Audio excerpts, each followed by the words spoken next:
Sobrang lamig guys, kahit dito na sa loob ng bahay.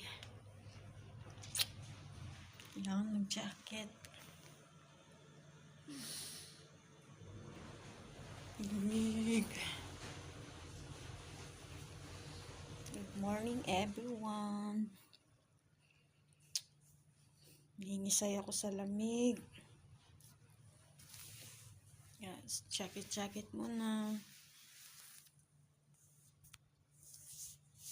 Ito yung kwarto namin. Tigaan ko.